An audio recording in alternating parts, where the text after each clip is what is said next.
Every nation that has tried to pivot away from its dominant trade partner has paid a catastrophic price.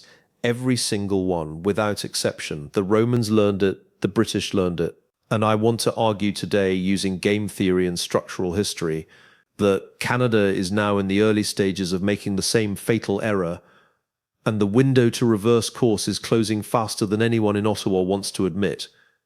Let me go back, because I think it is important to understand how we got here. In early 2025, when the mainstream consensus was that Trump's tariffs were temporary political theatre, I made 3 predictions in this classroom. Prediction 1, the tariffs would not disappear after a deal. They would become the new baseline. Prediction 2, Canada would respond with symbolic countermeasures that hurt Canadian consumers more than American producers. Prediction 3, the political class in Ottawa would mistake economic nationalism for a trade strategy.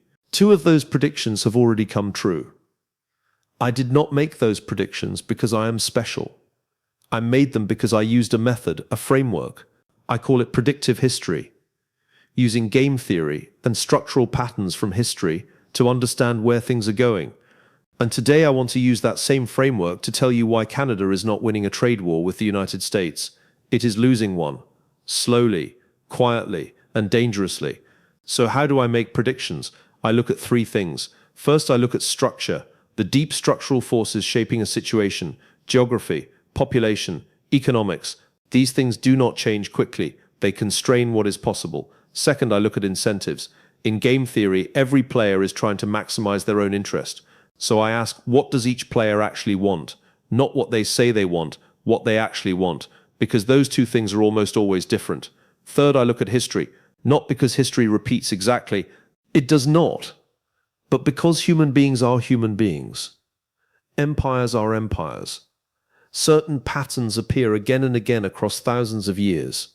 If you know those patterns, you can see them playing out right now. Now let us look at the players.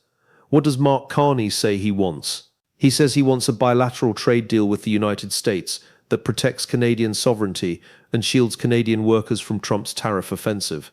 He says he wants to defend Canada's economic independence while building new strategic partnerships. That is the public position. Now, what does Carney actually want?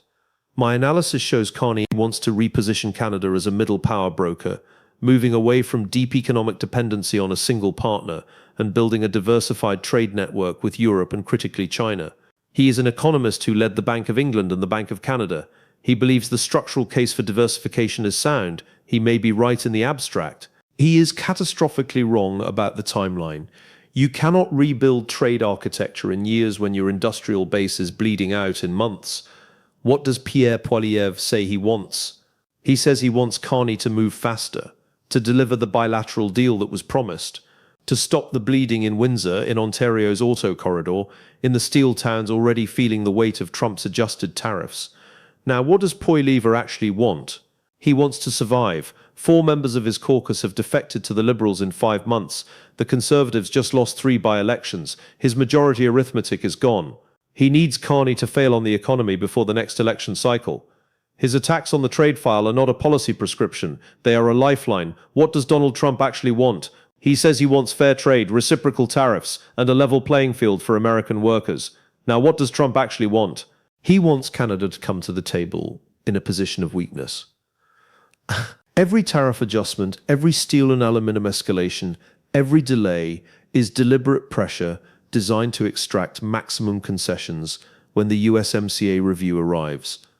Trump has done this before. He understands leverage. He will not reduce pressure until the other side breaks.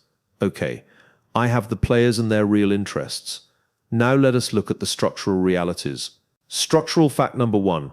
Canada sends approximately 75% of all its exports to the United States. Let me say that again. 75%. 3/4 of everything Canada produces and sells abroad goes to one customer. 1. The math simply does not work for a pivot strategy that takes a decade to execute when your single customer is actively raising the cost of doing business with you right now. Windsor businesses alone are projecting $1 billion in impact from the latest tariff adjustment on steel and aluminum. That is one city, one sector, 1 month. Structural fact number 2. The USMCA review is not a distant event. It is a structural deadline that changes the entire negotiating landscape. The agreement contains a mandatory joint review mechanism. Every month that passes without a deal is a month where the United States accumulates more leverage. Trump's trade team understands this arithmetic perfectly. Carney's team appears to believe that time is neutral. It is not. In trade negotiations between asymmetric powers, time always favors the larger economy. Structural fact number 3. Canada's rapprochement with China does not offset American tariff pressure. It accelerates it. I want you to understand something. In Washington's strategic framework, any movement by Canada toward Beijing is not read as economic diversification. It is read as a security alignment signal. The United States has spent 3 years pressuring allies to decouple from Chinese supply chains. A Canadian Prime Minister openly pursuing a strategic partnership with Beijing hands Trump the political justification to treat Canada not as a neighbor but as a managed threat. This is how trade wars become cold structural ruptures, not with missiles, but with reclassification. Structural fact number 4. Canada's industrial base cannot absorb a multi-year trade dispute. This is not just my opinion. This is one of the most well-established facts in economic history. Mid-sized open economies with concentrated export profiles collapse under sustained tariff pressure in predictable stages.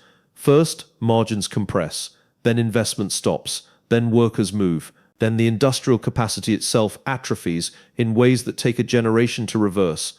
Canada's auto sector employs directly and indirectly over 500,000 Canadians. The tariff clock is running, and once you see it, you cannot unsee it. I believe this situation ends in one of 2 ways, and which way it ends depends on one critical question. Does Carney prioritize a near-term deal with Washington or a long-term structural pivot toward Beijing and multilateral partners? Scenario 1. Carney reads the structural pressure correctly and moves to secure a bilateral framework with the United States before the USMCA review becomes a full renegotiation. He accepts that some concessions are unavoidable and frames them domestically as sovereignty-preserving outcomes. Trump claims a win, Carney claims stability, Canada's industrial base stabilizes, the China pivot is quietly shelved or slowed, the political cost to Carney is manageable because the economic damage is contained. This is the narrow path. It is still open, but the window is contracting every week. Scenario 2. Carney holds the line on the China partnership, continues framing the US relationship as a permanent rupture worth accepting, and arrives at the USMCA review without a bilateral framework in place. Trump's team uses the review to impose structural changes that permanently disadvantage Canadian manufacturing. Windsor becomes a symbol. Other industrial cities follow. The Conservatives use the economic deterioration to rebuild their coalition by 2028.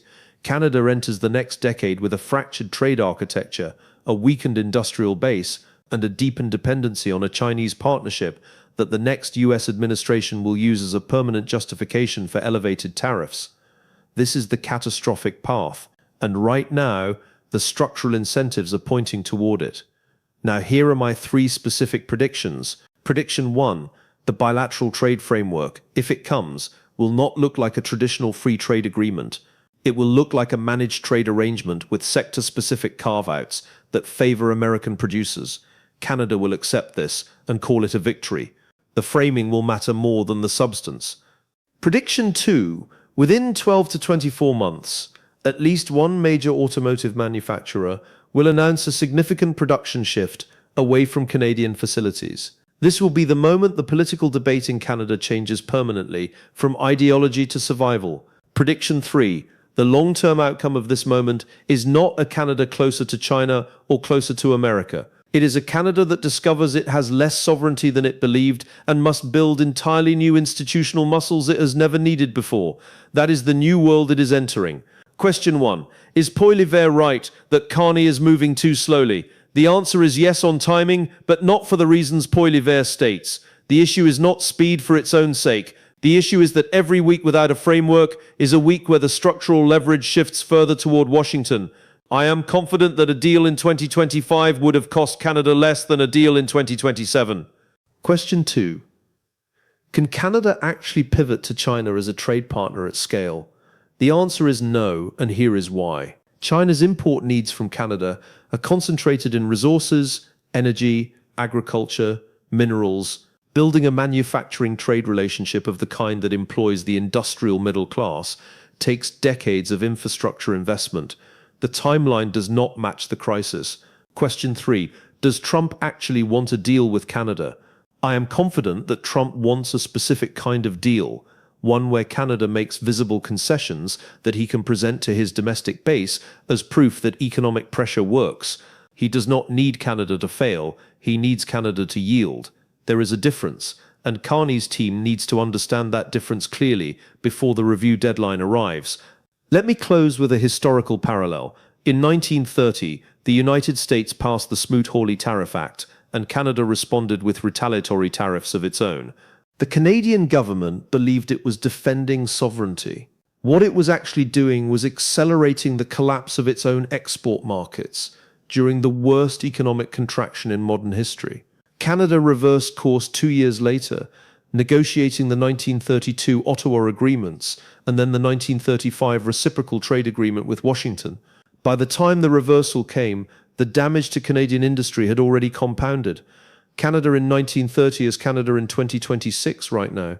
The question is not whether Canada will eventually reach an accommodation with the United States. It will. The question is how much industrial capacity it burns through before it gets there. And history, as always, does not forgive those who ignore its lessons. Let me be very clear about this. Sovereignty is not preserved by rupture. It is preserved by leverage. And right now, Canada is spending leverage it does not have on a timeline it cannot afford. That is my analysis for today. Remember, this is not prophecy. This is game theory and structural history. It might be wrong, but if I am wrong, we will come back and analyze why. That is what this class is about.